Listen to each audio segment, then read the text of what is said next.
asalaamaaleykum mbokki internet yi ñuy seetaan seen jigéen seen xarit moo ñëw fii ci seen chaîne Yelli TV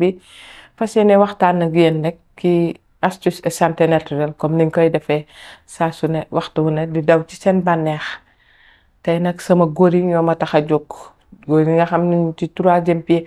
góor ñi nga xam ne yëg nañ la li ñu yor melul ni ñu bëgg tey yéen a ma tax a jóg. def nañ ci recherche bu wóor a wóor mu biir ne bu ngeen ko jëfandikoo incha allah di ngeen ci gis résultat bi ngeen bëgg boo demee ba marché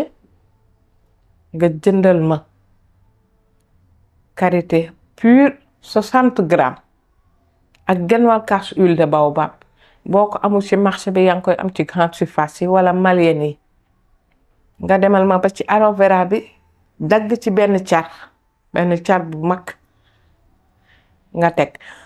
mais balaa may dem ci recette bi nag maa ngi leen di ñaan ngeen abonné bës cloche bi comme ça vidéo bu ñëw ngeen mën ko seetaan automatiquement boo ñëwee teg sa ñett yi ma la wax yépp jëlal casserole bu set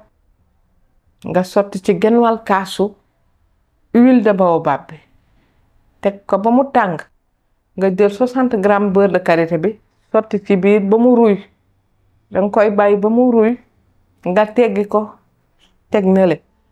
benn car bi nga wut ci aloe vera bi nag moom ngay lelli der bi ci kaw boo ko lelee ci kaw ci digg bi am na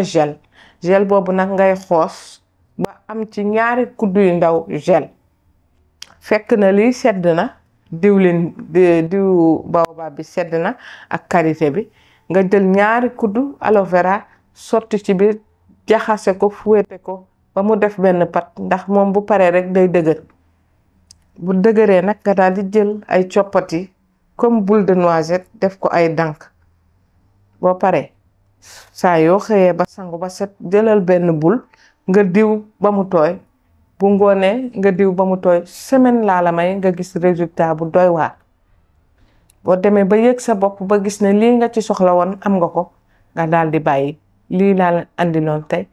te di leen ñaax ngeen abonné bës cloche bi